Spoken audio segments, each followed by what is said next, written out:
Boa noite, pessoal. Vamos aguardar o pessoal entrar aí.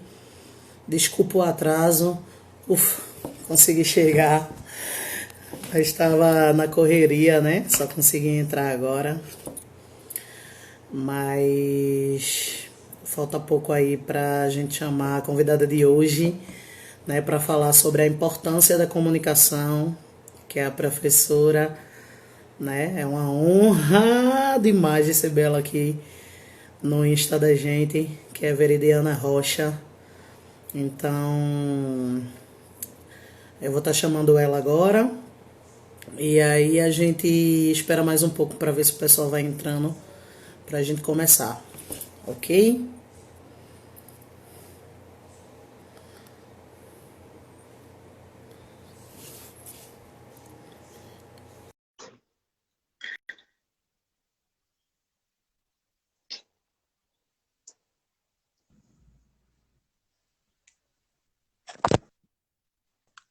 Opa, Oi! tudo ok? Tudo bem? Boa noite. Tá me ouvindo direito? Tô ouvindo, dá pra me ouvir legal? Dá para te ouvir legal também. Tudo tranquilo. Tá. Deixa eu desligar aqui, porque eu pensei em colocar aqui uma luzinha aqui, ó. Mas essa luzinha aqui dá uma. Eu fico branca, eu fico praticamente uma Gasparzinho. O poder desta lâmpadazinha. Uau! Mas não fica legal, não. Quando eu coloco ela assim, eu pareço uma Gasparzinho, aí não rola, não. Então vai ficar essa Mas iluminação tá de aqui. boa, você tá linda como sempre. Obrigada, obrigada. Bom, a gente vai dar um tempo só aqui Obrigada. para começar, né? Mas desde então a gente já vai agradecendo, né, a sua presença aqui no Insta da gente, do Pedagogos em Construção. Isso é um projeto, no caso, pensado, né, pelo professor Guilherme, que deu a ideia, e aí a gente se juntou e decidiu fazer essa aventura aí, né? Então, a gente queria só os tops nas lives, e aí você não poderia deixar de faltar, né? Como a gente fala direto, eu acho que o carinho, o amor, o respeito e a admiração é demais, né? Então você não poderia faltar nesse início de projeto da gente, que a gente visa um crescimento importante, com algo que é muito importante, né? O conhecimento, que a gente nunca para de ter e nunca para de buscar, porque tem que ser contínuo, né? Então, o Pedagogos em Construção agradece a sua presença nessa noite de hoje aqui com a gente. Eu quem agradeço. Eu que agradeço mesmo. Eu digo que assim, para ontem de vocês fazerem um espaço como esse, porque vocês são super engajados em tudo na faculdade e isso aí é uma representatividade daquilo que vocês são, porque vocês espalham conhecimento e isso é legal e a gente aprende quando a gente espalha conhecimento também. Então essa troca vai ser muito boa, está sendo, né?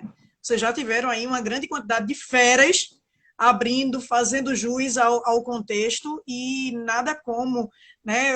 Quando veio assim a proposta, eu disse, claro, agora, quando? É só marcar, é só ajudar. Estou na ordem. A gente abriu com o Guilherme, né, e veio falando um pouco com a Angélica, e foram assuntos muito interessantes. E julho, a gente, graças ao engajamento da gente, né, tá super cheio aí.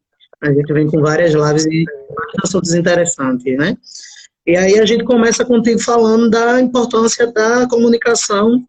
Vai ser só um bate-papo legal, uma coisa mais light, a gente não precisa, já vive um momento tão pesado, né?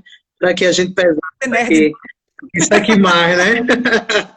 Então, a gente vai falando da importância da comunicação nesse momento que a gente vive, que é um momento, né, que a gente deixa a comunicação física, né, e vai para essa comunicação online, que é o que a gente está fazendo hoje. Então, eu queria que tu fizesse uma abertura, Veri, falando um pouco do teu tema e explanando um pouco dessa visão que eu coloquei inicial. E aí a gente vai esperando o pessoal fazer alguma pergunta também, se surgir aqui. Não precisa ficar prestando atenção, que eu presto atenção por você e vou lhe dizendo. E aí a gente vai conversando, certo? tô sem óculos, né? Então eu não consigo ler as coisas aqui, não. Tem que aproximar assim bastante. Eu digo, bem, vou colocar óculos agora, não. Vou ficar desse jeito, tá de boa. Não se preocupe, eu visualizo para você. Ai, coisa boa. Bem, né? Boa noite, muitíssimo obrigada pelo convite, né? Mais uma vez, eu fico super feliz por estar aqui compartilhando um pouco do conhecimento que eu tenho e falar sobre comunicação é uma das coisas que eu sou completamente apaixonada, porque comunicação é vida, né? Comunicação, pelo sentido literal da palavra, é uma ação comum. O que é essa ação comum? É quando existe alguém que emite alguma informação, seja essa emissão, seja fala, seja através da escrita, seja através das imagens que são apresentadas. Então, vem a linguagem verbal, oral, escrita, e não verbal, que aí entram o gesto, o som, as imagens, os signos. Então, tudo isso acaba sendo uma espécie de comunicação que parte de alguém. E essa comunicação vai partir para um outro alguém. E a comunicação, ela somente vai existir se esses dois interlocutores, eles estiverem preparados para se entender. Não adianta, por exemplo, quando tem um casal brigando, ninguém vai se entender, não tem para onde, não existe. Porque comunicação é somente se o que alguém fala, ou alguém escreve, ou alguém produz, faz sentido naquela outra pessoa que está recebendo a informação. E tem troca. Troca constante. É isso que faz com que a comunicação ela seja rica, seja leve e seja necessária. E a gente precisa comunicar sempre adequando o contexto a uma determinada situação, né? Eu não posso falar qualquer coisa, de qualquer jeito, para qualquer pessoa. Eu preciso saber o que é que eu estou fazendo, eu preciso me importar, porque tudo comunica. O meu corpo comunica, o que eu visto comunica, a maneira como eu falo comunica, a maneira como eu falo, inclusive, permite que eu seja bem avaliada por uma pessoa ou não. Tudo isso é comunicação. E principalmente a comunicação do outro, que é aquele que o outro enxerga de mim. Como é que ele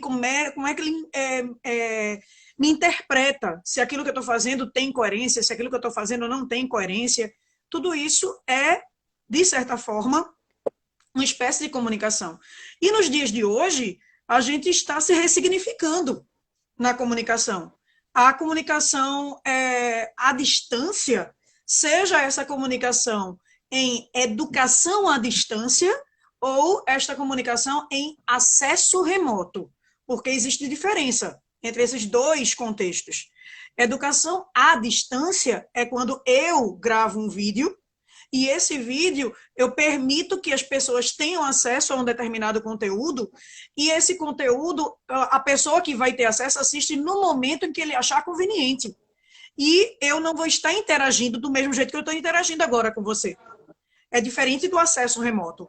O acesso remoto ele é real, ele acontece ao vivo, ele acontece em live. Né? Aí vem a redundância. Em live, ao vivo. Eu disse, nada. Toda live é ao vivo, minha gente. Toda live. Então, coloca isso na tua vida. Então, quando a gente utiliza a questão da comunicação à distância, né?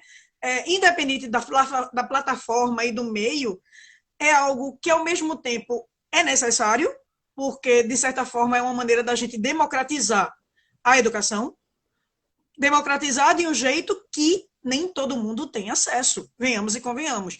Por mais que a pessoa diga assim, todo mundo hoje tem acesso a um celular. Beleza, pode até ter. O celular está mais barato, enfim, mas será que todo mundo tem acesso a questão de internet, direto, 24 horas, eu consigo ter esse acesso? Nem todo mundo tem. Então, a gente tem esse desafio aí no meio do caminho. Então, a comunicação, talvez, ela não seja tão assertiva assim para todo o público, né? Mas, em linhas gerais, para as pessoas que são dentro de uma classe privilegiada, como vocês, que fazem parte de um centro universitário, ou de uma faculdade privada, ou de um colégio privado em que a educação acaba tendo essa democratização através seja do acesso remoto ou do EAD, a comunicação ela tenta se fazer, tenta do verbo, a gente não sabe se está conseguindo atingir. Por quê? Porque mexe com a questão de cultura. Nós temos uma cultura que é uma cultura digital. Beleza, todo mundo aqui sabe mexer no WhatsApp, todo mundo aqui sabe mexer no Instagram, todo mundo sabe postar foto, ficar lindo e maravilhoso. Mas a gente não tem uma cultura EAD, de ter a questão de parar para prestar atenção naquele horário, para aquele professor, de, às vezes, até a casa, o ambiente, não está propício para que a aula aconteça. Isso atrapalha a zoada, ruídos que acontecem externos, que acabam atrapalhando, então a comunicação não vai. Às vezes a minha cama é mais convidativa do que a aula. Poxa, eu tô lá, o professor dando blá, blá, blá, blá, blá, blá, blá, blá, blá, e eu vou relaxar, porque dependendo da idade, eu digo nem tanto dependendo da idade, mas sim, e ao mesmo tempo não. Dependendo da idade, a questão de maturidade para eu parar, para estudar e prestar atenção e gerar comunicação ao final, isso, como é que eu posso dizer, oscila bastante, de acordo com a pessoa. E quando a gente é adulto, que a gente tem o nosso livre-arbítrio e uma, entre aspas, maturidade um pouco maior, para dizer assim, eu vou assistir a determinada aula, nem sempre isso acontece. No início, talvez pela novidade, mas depois eu vou deixando, eu vou criando outras prioridades, e aí a questão das aulas, dentro desse contexto, nem sempre são as mais adequadas, no final das contas, né? Mas, de certa forma, é uma tentativa de se comunicar. A gente se comunica, seja por vídeos, chamada, seja por grupos e grupos. Nunca a gente teve tantos grupos no WhatsApp como a gente está tendo agora. Né? Eu digo que meu celular nunca foi visitado por tantos alunos como tem, independente da hora, independente do tempo, e a gente está se comunicando. E existe também a questão da necessidade de comunicação. O ser humano, por natureza, ele tem uma necessidade nata de se comunicar. Nata, nata, nata. Por que eu digo isso? Né? Partindo mesmo da ideia da essência. Digamos que você chegue em casa e sua casa está vazia, aparentemente. Aí o que é que acontece? Você tem que fazer as coisas da sua casa. Massa. Só que você faz as coisas da sua casa e você liga a TV. Você não está nem assistindo a TV, mas você está lá com a TV ligada para dizer que pelo menos tem um som de alguém conversando comigo. Ou se não é a TV, eu ligo o rádio. Ou se não, eu não ligo o rádio, eu vou e coloco o Spotify, eu coloco qualquer aplicativo de som para escutar música, para dizer assim, eu não estou sozinha. A gente tem uma necessidade nata de conversar com o outro. A gente dá bom dia para o WhatsApp. A primeira coisa que muita gente fala, você acordou, o despertador, o bendito despertador lá tocou. Aí o que é que você faz? Pega lá e já vai para o WhatsApp, já vai ver as pessoas que conversaram com você. Os bons dias, que às vezes começa do bom dia lá e às 6 horas da manhã, que eu não sei o quanto bom humor as pessoas têm, principalmente nas famílias, de dar bom dia.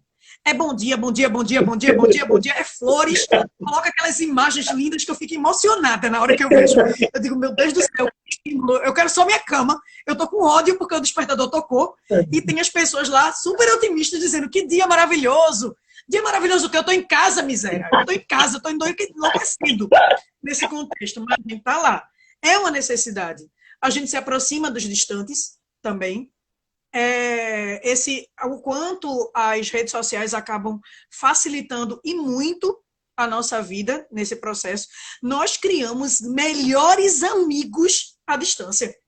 E através da comunicação. Eu nunca vi a pessoa presencialmente e, de repente, ela vira meu novo melhor amigo de infância. Eu conto minha vida, eu conto minha intimidade para a pessoa que eu nem conheço e conheço ao mesmo tempo. Então, isso tudo é comunicação. E as plataformas digitais acabaram colaborando e contribuindo bastante para isso no nosso dia a dia. É uma necessidade inata. Né? Eu tiro, por exemplo, aquele filme O Náufrago. Quem nunca assistiu ao clássico O Náufrago? Em que o bendito personagem principal, né, quando ele fica lá escondidinho, quando acontece o acidente com ele e tal, ele fica longe de Deus e do mundo, ele sente uma necessidade inata de conversar. E essa necessidade, ele acaba criando um novo melhor amigo de infância, cujo nome que ele deu, um nome super criativo, a marca da bola, Wilson. O Wilson ele acaba conversando com a bola. A bola em que ele coloca uma mão e faz um desenho de uma carinha, de um rostinho feliz. Até porque o Wilson tem que ser feliz. E tem que passar a felicidade para ele, porque ele ali está sozinho. A gente enlouquece, o ser humano ele enlouquece. A pessoa pode dizer assim, graças a Deus eu estou sozinha, vou aproveitar a minha vida. Não vai, filha. Você até pode curtir nos 10 primeiros minutos, nos 30 primeiros, até o primeiro dia. Uau, sem celular, sem ninguém me arretando. Mas não. Aí chega um momento que você olha assim, você tem a necessidade de ligar a TV, de assistir a um filme na Netflix, de pegar o celular para ver o que é que está acontecendo. Tudo isso é comunicação. Não adianta você dizer assim, eu não vivo sem me comunicar. Não, ou melhor, dizer assim, eu consigo viver sem me comunicar. Meu filho, não consegue, não. Nós somos seres humanos carentes por natureza e a comunicação é um dos principais contextos. Não é à toa que, historicamente falando, né, quando não existia língua, né, não existia um idioma específico, as pessoas tentavam se comunicar por gritos, por desenhos, né, as figuras rupestres, o quanto ali gerava comunicação entre eles, até começar a existir a questão da língua, da maneira como a pessoa começa a se posicionar no mundo, e veio a escrita. E aí veio o contexto, né, do que separa a história da pré-história. A pré-história não existia escrita. Quando a escrita começou a existir, passou a existir um contexto histórico, né, com eras, enfim, com fases. E eu digo que a escrita foi um dos grandes valores, porque a escrita é cultura. A escrita é um registro, né? Mas houve também um problema no meio do caminho. Qual foi esse problema? É que com a chegada da escrita, cada um escreve do jeito que quer, cada um tem a sua interpretação das coisas. Eu digo que uma leitura feita pode gerar mais de, sei lá, 200 interpretações, né? À toa que cada igreja é criada em cima de uma interpretação da Bíblia. Pega lá um fragmento bíblico, a partir dali a pessoa já toma como verdade e já cria uma nova interpretação, consequentemente uma nova igreja acaba surgindo. E isso tudo através do quê? Da interpretação que é feita. Isso é o quê? Comunicação. E os outros acreditam, porque gerou o quê? Ação comum. O que eu falo, você que está do outro lado me escuta, concorda e simplesmente diz assim, o que Veridiana falou, eu sigo, eu acredito. Já outras pessoas dizem, não sigo. Não é à toa que o mundo hoje, de certa forma, apesar da gente estar vivendo dentro de um contexto de pandemia, a necessidade da gente se cuidar, né, de cuidar do outro, de ficar em casa, por N motivos, mas, ao mesmo tempo, a gente está vivendo uma divisão política, ideológica, eu diria. Né? Eu sigo fulano de tal, eu não sigo, eu não sigo, é o melhor, não é mito, não é. E as pessoas, e isso é o quê? É em cima do discurso. O discurso é poder. Então, quando a gente sabe utilizar adequadamente a nossa linguagem, a gente está mostrando poder. E por isso que eu digo assim, a língua portuguesa é linda, elevada ao cubo do infinito. Porque poder é quem sabe utilizar bem a linguagem. A pessoa pode ser... eu digo que nunca existem incompetentes. Existem pessoas que não sabem utilizar certos poderes que a gente tem, porque todos nós nascemos com o poder da fala, todos nós nascemos com o poder da leitura, de poder enxergar as coisas e ler as coisas, com raras exceções, né? Eu digo que quando a gente não tem um sentido, outro sentido fica muito mais aguçado. Eu posso não enxergar, mas eu posso ter um olfato muito bom, eu consigo ouvir muito bem, ou melhor, talvez falar ou dialogar muito bem, enfim.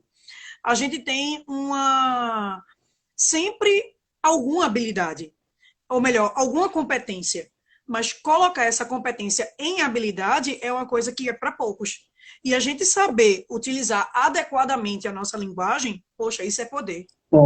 E aí não adianta dizer assim, é porque fulano de tal, ele tem mestrado, doutorado, não. Pessoas analfabetas, têm um dom do poder da linguagem como ninguém. Eles conseguem passar uma mensagem incrível para as pessoas, uma lição de vida em que a gente leva para o nosso dia a dia. E isso é massa. A gente precisa respeitar e aprender com o outro. Porque comunicar é aprender com o outro. É comunicar com, é fazer junção, é permitir-se conversar com essa determinada pessoa e aprender. E gerar alguma mensagem. Sabe? A gente aprende com tudo. A gente aprende a como ser com a pessoa ou a como também não ser. O que eu quero ser? Eu olhei para aquela pessoa ali e interpretei-a e já percebi que ela tem atitudes que eu não concordo. Isso já foi uma lição. E eu já sei o que eu não vou fazer a partir de então, porque eu vi que aquela pessoa agiu de um jeito que não foi um jeito que eu concordo, que eu tenho como valores no meu dia a dia. A gente pega, a gente vai recolhendo as comunicações das outras pessoas, né? Quando a gente convive no meio social, a gente tem vários meios sociais, e aí a gente precisa se comunicar entre esses meios sociais, né? Então, tipo, a minha comunicação que eu tenho dentro de casa, com a minha família, não é uma comunicação que eu vou precisar ter na faculdade, que eu vou ter que ter na faculdade, ou que eu vou ter num grupo de amigos, né? São várias comunicações que existem, e basta a gente, eu acho que precisa ter humildade para se acrescentar, né? Eu acho que o outro, um acrescenta no outro, né? Quando a gente tem essa humildade, a gente consegue somar, né? Eu digo que quando a gente consegue, quando a gente se comunica no meio social e com outras pessoas, a gente passa a somar e aí vai para aquela parte da habilidade que tu falou. Muitas vezes eu não tenho muita habilidade agora, mas quando eu me comunico, né? Quando eu passo a me comunicar, a falar mais, a fazer, entre outras coisas, você começa a ter essa habilidade. Eu digo ao pessoal daqui do grupo, eu digo, minha gente, vamos mediar também. Não tem medo, não. Eu acho que a gente está aqui para crescer mesmo, né? A gente está aqui para crescimento, a gente está aqui para realmente, né, criar uma habilidade, que não é uma coisa que a gente faz, né? Não é uma coisa comum. Mas aí, por que não, né? Eu digo, por que não?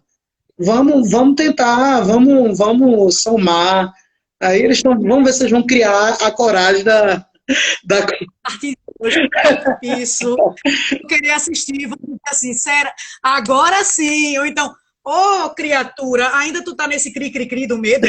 Não existe isso não. Isso é um teste, isso é um treino, realmente. A gente não deve falar qualquer coisa de qualquer jeito para qualquer pessoa. Como você falou aí, o termo que a gente utiliza é de adequação à linguagem. Eu preciso adequar a minha linguagem ao meio e a gente somente adequa no dia a dia. A gente aprende com o outro no dia a dia. Né? Muitas vezes, a gente não nasce sabendo. A gente nasce com um dom. Eu tenho um dom da fala, eu tenho um dom da leitura, e agora é colocar em prática esse dom, que a gente vai adequando. Por exemplo, digamos que eu trabalhe numa empresa, e essa empresa, o dono da empresa seja meu pai. Numa reunião, eu não vou dizer, painho, vem cá, não concordo com isso não, que o senhor falou não, isso velho. Não é desse jeito. Não é desse jeito.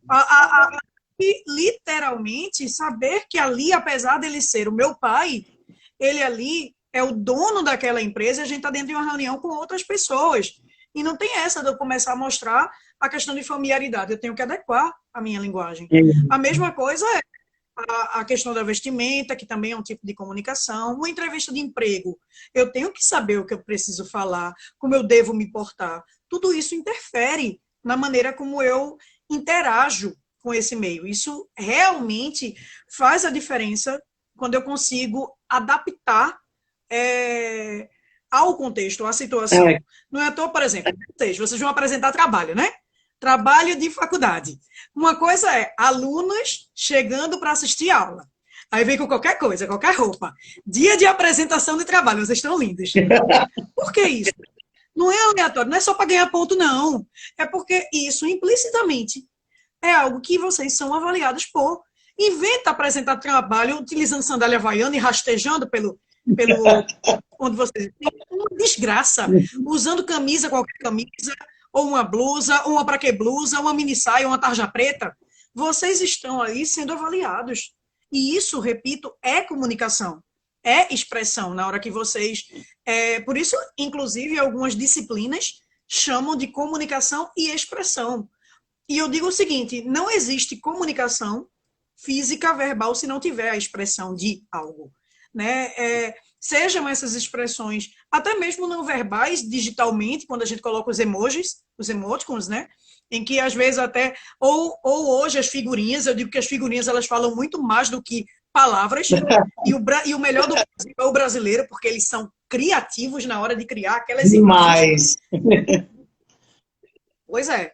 E aí, e as variações também, por exemplo, os memes que existem, o quanto a gente ri da desgraça do próprio brasileiro através do meme.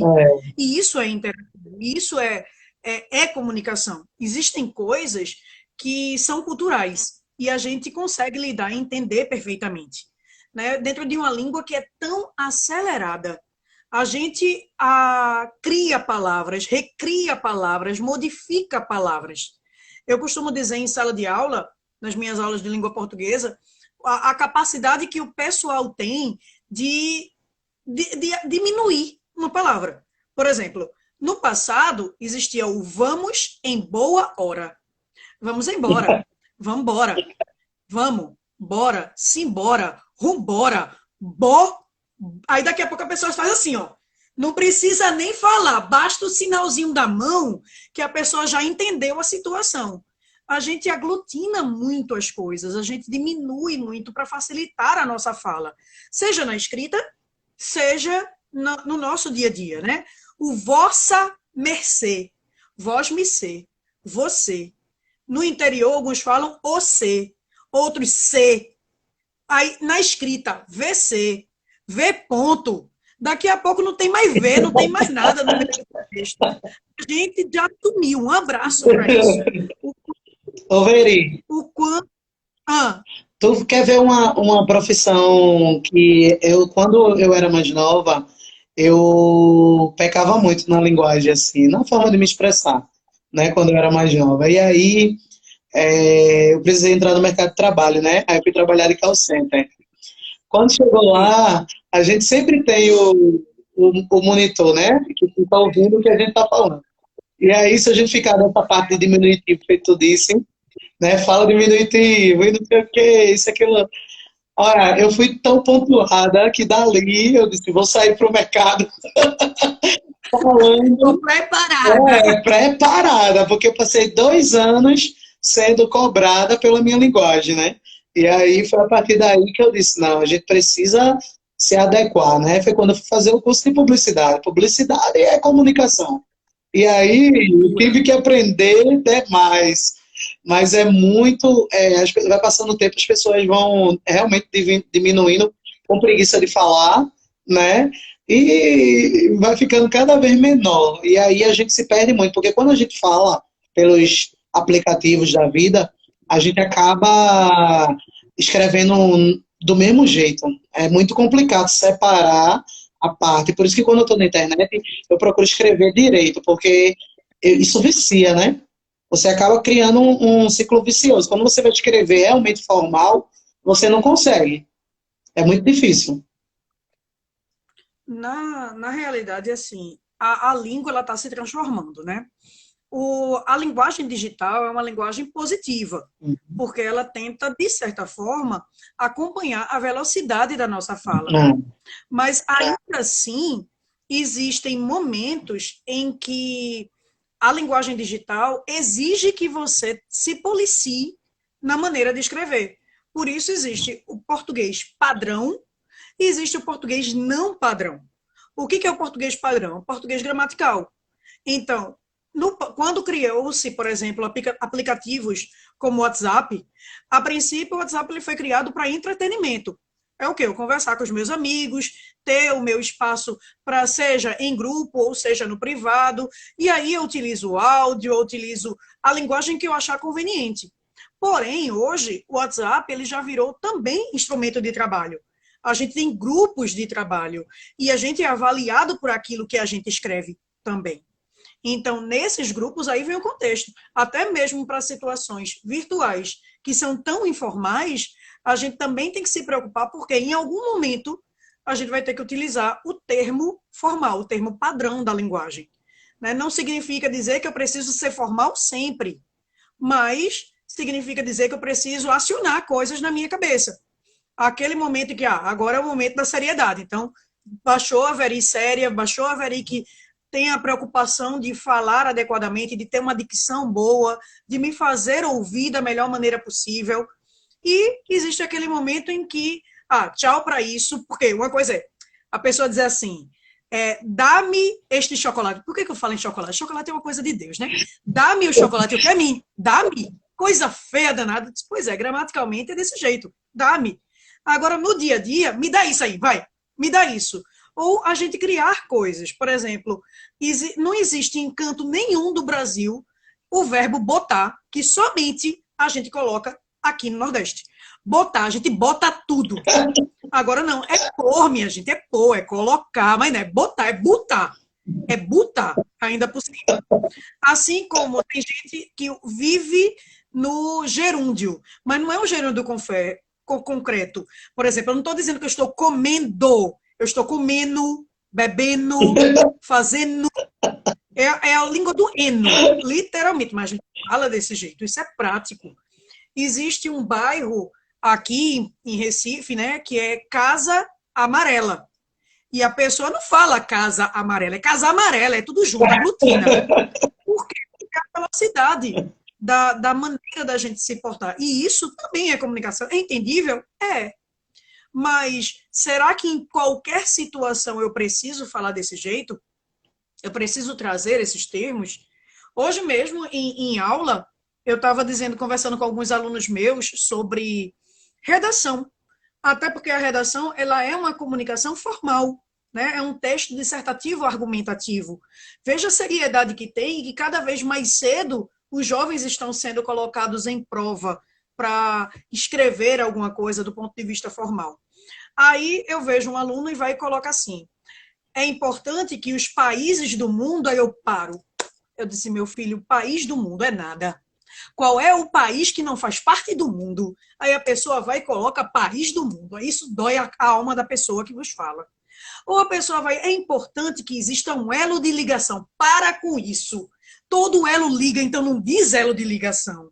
Aí verem, qual é o problema? É a mesma coisa de você dizer subir para cima, descer para baixo, hemorragia de sangue.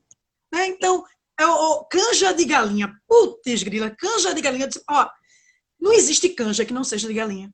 Não existe. Não existe. Não tem canja de carne, não tem canja de porco, não tem canja de nada. É canja de galinha. É sempre canja de galinha. Mas a pessoa vai lá e fala uma redundância. Então, redundância em alguns ambientes, em alguns locais, é válido? É. Numa linguagem informal, é comunicável? É, a gente utiliza isso no dia a dia. É mais prático. Por exemplo, quem nunca ouviu ou já falou, né? Final de ano, vou ajeitar minha casa e vou pintar minha casa. Aí você escuta do pintor ou da pessoa que está lá, o pedreiro, vai dizer assim, dona, eu vou dar o acabamento final. Eu paro assim, eu digo, acabamento final. Não é acabamento? É óbvio que é final, criatura. Mas a gente fala desse jeito. Né? Então, a gente tem a mania de falar o óbvio dentro do dia a dia. E isso é uma redundância. A cada dia que passa, meu Deus, eu ficaria assustada se o dia não passasse. Porque todo dia passa, todo ano passa, mas a gente fala desse jeito. A cada dia que passa, a cada ano que passa. É comunicação? É. A gente entende? Entende. Mas eu preciso saber adequar ao contexto. Nem sempre eu devo usar certos termos no dia a dia. Né, dentro do nosso contexto, enfim, que aí a gente chama isso de adequação à linguagem. Eu digo que, por exemplo, a adequação à linguagem ela precisa ser adequada à idade. Por que quando a gente encontra um bebê, a gente fala parecendo um abestalhado? Coisa bonita, que coisa mais linda! O bebê está lá rindo, não tem culpa nenhuma, mas está lá rindo. Né? Mas a gente tenta adequar. A gente vira criança naquele momento, mais criança do que aquele bebê. Mas a gente adequa a linguagem. Do mesmo jeito que, se eu utilizar uma gíria de hoje para um idoso, talvez ele não entenda. A mesma coisa se o idoso ele traz um vocabulário lá do passado. Eu digo nas minhas aulas que tem uma palavra que ela faz sucesso. E o pessoal gosta. O pessoal não vale muita coisa, não. Porque eu garanto, pronto, Magda, você adora oscular. Oscular é uma coisa que você gosta com propriedade, garanto. Oscular é ósculo é gostoso.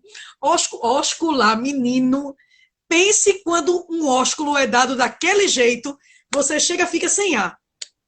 E o que é oscular? É beijar. Vê que maravilha? Quem não gosta de beijar ou beiçar no dia a dia? É uma delícia. Eita, esse tempo de pandemia, quem não tá na seca, tá sentindo de um bom ósculo na vida. Mas isso é uma palavra do passado. É uma palavra que, por exemplo, minha avó, ela falaria, ela entenderia. Mas uma criança conversando com minha avó, que ela, para pronunciar essa palavra, que palavrão é esse? Ósculo, ósculo? Que nome feio danado. Pois é, ósculo é beijo, que é uma delícia. Então, comecem a oscular, osculem. Oscular faz bem à saúde, a pele agradece por um ósculo bem dado. A gente está precisando disso na nossa vida. Assim como amplexo. Amplexo já fica um pouquinho mais fácil. E eu adoro, eu sou cativa de amplexos, que são abraços. Mas são vocabulários que a gente utilizava, que eram utilizados no passado e que hoje acaba não tendo mais a função. Mas, em compensação, a pessoa vai e diz assim, esse é meu ficante, esse é meu boyzinho. Não, existe a diferença entre ficante, ficante fixo, namorado, namorido, que são vocabulários que a gente trouxe para o nosso dia a dia e que no passado não existiam. Quando é que a pessoa diria assim, eu vou deletar essa pessoa da minha vida? Deletar, tchau, um abraço. Não existia esse vocabulário e a gente trouxe da internet, do meio virtual, para o dia a dia. A gente cria palavras em prol da necessidade da comunicação e se adapta a isso, porque o ser humano é um ser adaptável por natureza. E como eu falei, é uma necessidade inata dele estar sempre falando, blá, blá, blá, torna-se imprescindível no dia a dia. Então, a gente precisa, primeiro, adequar a minha linguagem à idade, ao contexto de idade. Eu preciso adequar a minha linguagem à situação.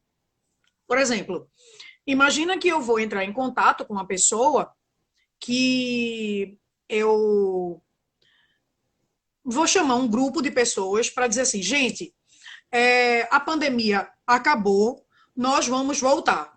Enfim, nós vamos voltar, podem sair de casa, se cuidem e tal, vai dar uma alegria às pessoas.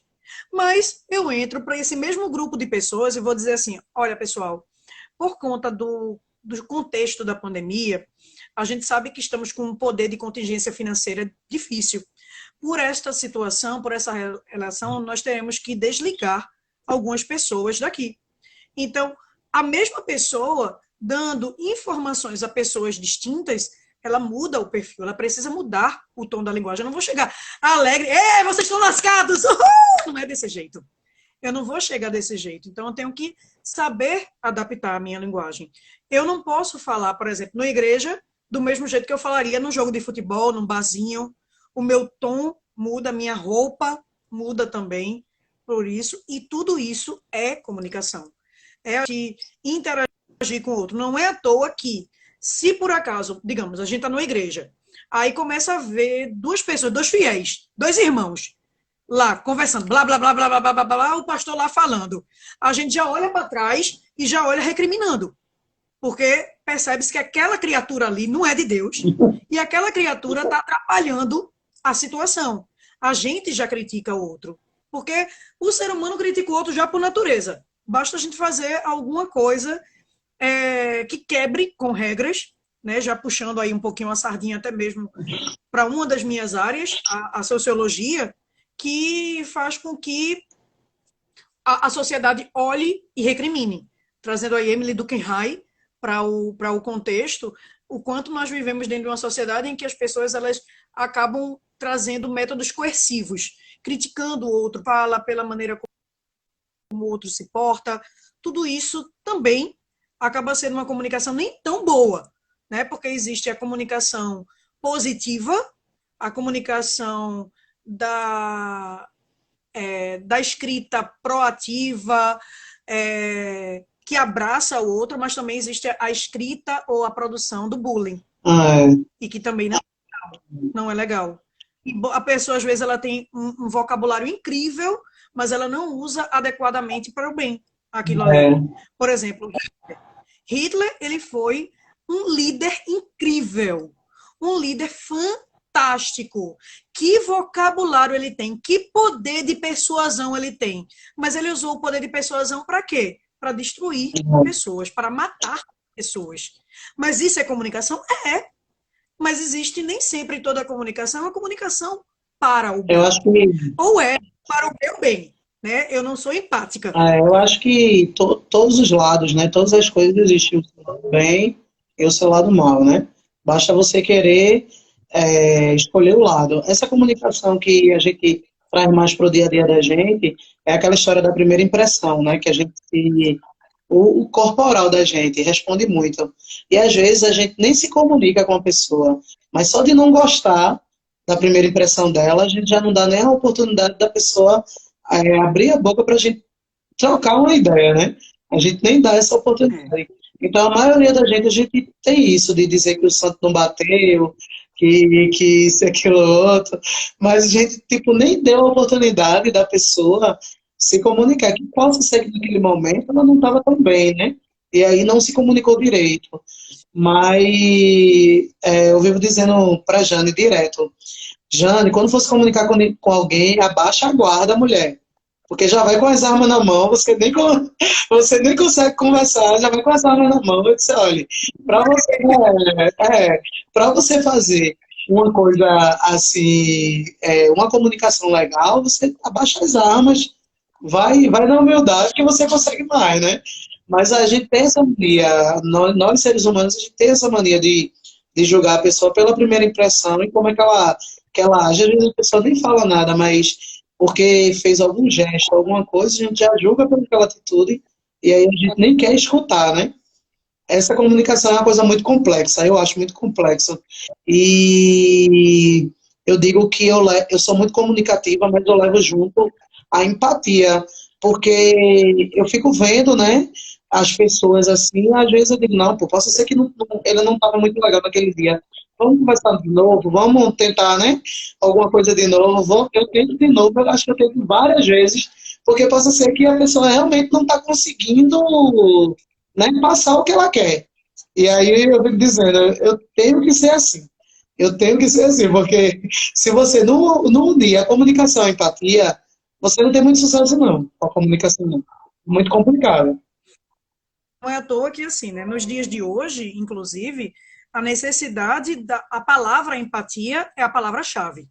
Né? Existe tanto a empatia como a resiliência. A resiliência, primeiro, é você saber se munir positivamente, né? E enquanto ser humano, e a empatia é você colocar-se no lugar do outro. E a gente muitas vezes não se coloca no lugar do outro. Não se, será que o que eu estou falando vai ser algo bom? Eu gostaria de ouvir aquilo que eu estou falando para essa pessoa. Às vezes a gente não pensa nisso, a gente é da cabeça e vai diretamente. Vem diretamente na espontaneidade e a gente às vezes acaba machucando o outro. E estamos tão frágeis no dia a dia, né, nesses tempos tão difíceis de isolamento social, realmente faz jus ao nome isolamento. Estamos isolados de muita gente que a gente gosta, de vocês, por exemplo. Nossa, eu digo isso em todas as minhas aulas, o quanto eu sinto falta de gente. Porque eu gosto muito de virtual, eu adoro gravar um vídeo, não tenho problema quanto a isso. Mas acabou ali, eu gosto de gente, eu gosto de estar perto de gente. E o quanto eu sinto falta de ter gente. E de repente eu me vejo diretamente ligada a câmeras que estão me vendo, que estão me assistindo, mas eu não sei até que ponto estão me vendo e estão me assistindo. Eu preparei aquele material de aula. Eu estou empolgada querendo apresentar aquela aula. Eu vejo lá milhões de pessoas, milhões de telinhas fechadas. Lá. Não sei, pô, ali é um número? É apenas um grupo para colocar lá a presença? Ou aquilo ali são pessoas que vão interagir comigo, seja abrindo a câmera e falando, ou só o áudio, ou mexendo no chat, para que a gente possa se comunicar. Porque há uma necessidade. E isso também é a gente se colocar no lugar do outro, sabe? aspectos. Assim como o ato de, às vezes, você está precisando de alguém, alguém vai e é grosso com você. Pronto, a partir dali você odeia essa pessoa. Ah, essa pessoa me tratou mal. Você não sabe como é que ela está. Você não sabe o que ela passou. Lógico, ela não deveria ter agido desse jeito, concordo. Porque eu não sei como é que está o outro lado. Mas, mesmo assim, se por acaso a gente tivesse um pouquinho de humanidade na nossa linguagem, no entender o outro, porque eu digo, pô, Veridiana não é desse jeito. Veri não é de ficar dando patada. Alguma coisa aconteceu com ela para, de repente, ela tá grossa. Eu acho que Veridiana tá com TPM, só pode ser. Tá precisando de chocolate. Vai lá e dá um chocolate para ela amanhã. Eu estou feliz por isso. Mas o quanto é importante a gente depois falar com o outro, procurar o outro, conversar com o outro, porque isso é comunicação também. Né? É quando acalma corações. Eu digo que é dar a oportunidade do outro falar, né? Do outro se expressar, porque a gente convive, eu digo aos meus amigos e a todo mundo que convive comigo, eu digo que eu passo a observar muitas pessoas, porque eu sei que quando tiver qualquer tipo de mudança no comportamento, eu vou saber que não é real, que aquilo ali é. Trazendo para o tempo de hoje, né? Assim, do momento que a gente está vivendo, assim, como a gente está muito dentro de casa, a gente tem muita oportunidade de se comunicar, né? Com os familiares, assim. E aí eu digo que em casa, teve uma amiga minha que ela teve uma grande perda, né? Ela perdeu a mãe dela faleceu nessa Covid. E aí, ela chorou muito, né? Normal, que é essa parte. Mas onde eu quero chegar? A forma que ela lida com a dor dela é o que as pessoas passam a julgar, né? Porque a gente, quando olha de fora, a gente vê a forma de se comunicar do corporal, a gente julga demais, né? Eu digo, a gente precisa ter empatia, a gente não conhece o coração de ninguém a fundo, né? Só quem conhece o coração das pessoas é dele e dele. Então, tipo, cada um passa pelo luto e vive a situação de forma diferente, né? Quem é a gente para dizer como é que a pessoa vai reagir a uma dor dessa, né? Então, no São João, né, a gente ficou dentro de casa porque não pôde, então vamos enfeitar tudo, vamos dizer que é São João, né? A gente feitou a garagem, então botou a mesinha da gente, toda a família, e vamos comprar um milho para assar na brasa, vamos fazer o churrasquinho da gente, vamos escutar música, porque já que não pode sair de casa, vamos fazer a festinha de casa, né? Então, quando eu fui mudar o carro de canto aqui, eu a vi sentada aqui na calçada, tomando a cerveja dela, e aí ela queria vir me explicar, né? Aí eu disse a ela, não precisa me explicar não, porque eu acho que a sua dor é você que sabe conviver, quem sou eu para julgar a forma que você está lidando. Quando você está aqui bebendo cerveja, não é dizendo que você está se divertindo, que você está fazendo, não. Você está tentando seguir, porque a vida é isso, é seguir, e a gente precisa seguir de alguma forma, né? Mas a gente, ser humano, tem essa mania de julgar as pessoas, como é que ela está lidando, né? Como é que ela está, a forma que ela está se comunicando, né? Porque ela sorriu, que ela está feliz, mas ela está tentando seguir. Então, eu acho que a gente precisa, não só nesse momento, né? É um pontapé que eu digo de mudança, porque como é que a gente estava se comunicando? Como é que a gente estava vivendo? Né? Como é que é a situação da gente antes dessa pandemia? Meu Deus do céu, a gente nem se olhava mais direito. Então, tipo, é um momento de mudança para a gente seguir melhorando, né? Esse é um pontapé inicial da gente melhorar a comunicação, da gente melhorar a convivência, da gente procurar melhorar a vida das pessoas, porque, como diz a música ninguém é feliz sozinho, não é verdade? Antes de tudo, né, a gente precisa também se valorizar. Isso. A gente primeiro parte essa felicidade da gente para que o outro também se permita ser feliz junto a gente, né? A gente está com alguém, a gente não tem alguém, a gente está com alguém. E quanto mais alguém a gente tiver no nosso dia a dia, melhor, porque significa que a gente atrai pessoas, e isso é bom, sabe? Você trazer, chegou aquela determinada pessoa e as pessoas vêm para você, ou então sentem falta do outro. A gente está vivendo hoje a comunicação da saudade. A gente vive hoje a necessidade de estar conversando com o outro à distância, né? E o quanto, às vezes, certas palavras, pronto, no período do meu aniversário, né? Eu fui muito agraciada por pessoas, inclusive você, né? Vocês, de que, assim, se por acaso eu sei que eu receberia tanto carinho presencialmente quanto à distância, mas o fato das pessoas estarem em casa maior tempo, a quantidade de mensagens que eu recebi e que eu não consegui ainda responder a todos foi gritante. E isso, de certa forma, é uma empatia, aproxima as pessoas. Muitas vezes a pessoa dizia assim, vinha conversar comigo no sentido de, Veri, eu sei como é que tu é, e tu gosta de agito, pessoas, gente, aglomeração, e tá sendo difícil para tu, mas foi leve, foi um dia leve, porque eu me senti aglomerada de pessoas que me amam naquele momento. Aquilo foi uma comunicação para o bem, sabe? Comunicações positivas, mas nem sempre elas acontecem dessa maneira. Por exemplo, vem o preconceito linguístico. O preconceito linguístico é um dos problemas gravíssimos dentro da nossa sociedade brasileira, puxando a sardinha mesmo para o nosso lado, sabe? A ideia de que existe apenas um único português que é certo. Opa, oi, calma, muita calma nessa hora, não existe isso de português que é o mais certo, não. Mas na realidade, deve-se dizer domingo, não é domingo. É menino, não é menino. Você só fala errado. Não existe esse de falar certo ou falar errado. Existe aquilo que é adequado ao contexto. Eu não posso ler menino e dizer bola. Isso eu não posso. Isso é uma palavra. Independente do local, as pessoas elas vão entender aquela palavra que está sendo dita. Mas a gente ridiculariza o outro. A gente menospreza o outro. Na realidade, a gente menospreza não pela linguagem, mas pela condição social que aquela pessoa ocupa dentro de um determinado contexto. E aí vem o contexto do preconceito linguístico. Tem um pesquisador que eu digo que eu me casaria com a inteligência dele, eu digo que a inteligência é afrodisíaco, e a dele é incrível, que se chama Marcos Bagno. Ele criou, né, o livro e a teoria preconceito linguístico, que ele traz a sociolinguística para o texto, que ele analisa como é que as relações entre as pessoas e o preconceito que as pessoas criam com as outras pela maneira como você fala.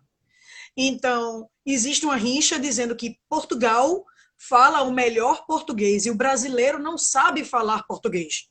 Aí, oi, muita calma nessa hora. O português do Brasil é um português riquíssimo. E é português. E a gente é um português riquíssimo porque a gente ganhou tantas outras palavras de outros países e adaptou essas palavras. A língua portuguesa, aí diz, não, a gente acabou com o português de Portugal. Não acabou, a gente tem a nossa língua, cada um tem a sua identidade. Se por acaso eu tenho 2 filhos, mas são os 2 filhos de Veridiana, cada um, mesmo que se eles fossem gêmeos, cada um tem a sua personalidade, cada um tem a sua maneira de falar, de agir, eu não posso tratar os 2 do mesmo jeito, não dá. A mesma coisa é a língua, ela varia de local para local. Poxa, você chegar, imagina uma pessoa que é de outro país, está começando a aprender a linguagem aqui e escuta logo. Eita, que fulano tá virado no mói de coentro. Oi? Que danado é virado no mói de coentro. É coisa que somente a gente aqui diz. Menino, tu parece um cotoco, você tá com cotoco. Aí tu diz um negócio desse, a gente não entende isso. Mas, por exemplo, uma vez eu cheguei lá no Rio Grande do Sul e escutei a pessoa dizendo, eita, um crocodilinho de parede. Eu, oi? O que é um crocodilinho de parede? Uma víbora, né? Que a gente chama lagartixa ou víbora, que fica andando. Aí não parece um crocodilinho? Eles disseram, eu achei fofo aquilo ali. Mas, em compensação, a palavra cacete. Eita, cacete, dependendo do contexto, pode ser o pão. Me dá um cacete aí. Olha, dependendo da situação, esse cacete não vai ser legal. E você vai sair, no mínimo, roxo. Mas, em outros locais, existe o pão cacete, o cacetinho. E existe aí os cacetes ou cacetas que a gente utiliza no nosso dia a dia na linguagem informal de comunicação. Mas a gente entende. Porque o contexto permite que a gente entenda. Na hora em que a gente se... Pois é, virado no samurai aí, como no Jiraiya. Olha aí, puxando tá enxergando, viu? Tá enxergando. Lá no passado, não. Mas me disseram que tinha aí um personagem chamado Jiraiya. em que a pessoa, isso a gente somente fala pelo quê? Porque a gente entende o contexto. E isso é comunicação, sabe? Não existe essa de menosprezar o outro. A gente tem que saber qual é a vida do outro. Por que que, por exemplo, existem pessoas que falam problema, falam igreja, colicência, chicrete, bicicleta, Cláudia. Isso dói, às vezes, os nossos ouvidos. Eu não vou mentir, dói. Mas o riso, ao escutar aquilo, é a falta de empatia que eu tenho. É, Qual é a realidade daquela pessoa? é, Para ela, que escutou vrido o dia a dia dela, ela vai passar a pronunciar vrido. isso, Porque vrido, para ela, é o certo. Até alguém colocar e começar a dizer assim, olha, existem maneiras da gente falar e talvez, e aí vem a minha preocupação, talvez você seja ridicularizada por estar pronunciando desse jeito. Tem que ter alguém para orientar. Não é dizer assim, ei, tu é burra, é? Sabe falar não? Ó, não vou chamar nem Magda aí, porque Magda não sabe falar nada. é, Quando ela fala, é uma força. É um erro de português que ela assassina a gramática. E pronto. Isso faz com que pessoas acabem ficando completamente desmotivadas. isso. Eu tive um aluno em outra faculdade que eu participei da banca de TCC dele e eu fiquei super preocupada com ele porque ao longo ele foi meu aluno no primeiro período, ele foi meu aluno em outros períodos e eu tive a sorte de também ter a turma dele como sendo meus alunos no último período. E eu entrei justamente com a disciplina de trabalho de conclusão de curso, TCC. E eu já conhecia a criatura. Ele era muito bom, ele conversava muito bem com você, mas não peça para que ele fale em público, porque ele não falaria. Veridiana, eu faço o que você... Eu faço segunda chamada. Eu reprovo na disciplina, mas não me peça para falar em público, porque eu não falo. Aí eu... E isso ficou latejando na minha cabeça. Esse menino, ele vai falar. Eu vou fazer esse menino falar. Eu vou, ele vai se posicionar. Chegou um determinado momento em que ele dizia que teve o bom e velho TCC. E ele só passaria se ele apresentasse o TCC. E aí veio a maior angústia da vida dele. Eu fui orientadora do trabalho dele e estava angustiada por ele. Ele andava pela sala de um canto a outro, nervoso, porque ele tinha que pronunciar algumas palavras, né, mostrando o que ele entendeu do TCC. Se ele apresentasse para mim apenas, eu entenderia perfeitamente, ele conseguiria. Mas falar para um público, aquilo ali o travou. Aí ele chegou para mim e disse assim, para mim não, para a banca, e perguntou se poderia apresentar o TCC dele descalço, porque ele estava nervoso demais e estava tudo molhado no pé. Na hora em que ele tirou o sapato, que a gente permitiu, ele pisava e a pegada do suor estava do quanto ele estava nervoso pelaquela situação de falar em público, o quanto aquilo ali era dificultoso. E aí, dentro de um trabalho de coaching que acabou sendo feito durante as aulas, em outra situação, eu acabei descobrindo o motivo pelo qual ele agia desse jeito. Qual foi? Ele era uma pessoa falante, desenrolada, todo de boa em questão da linguagem. Aí chegou o período da alfabetização dele.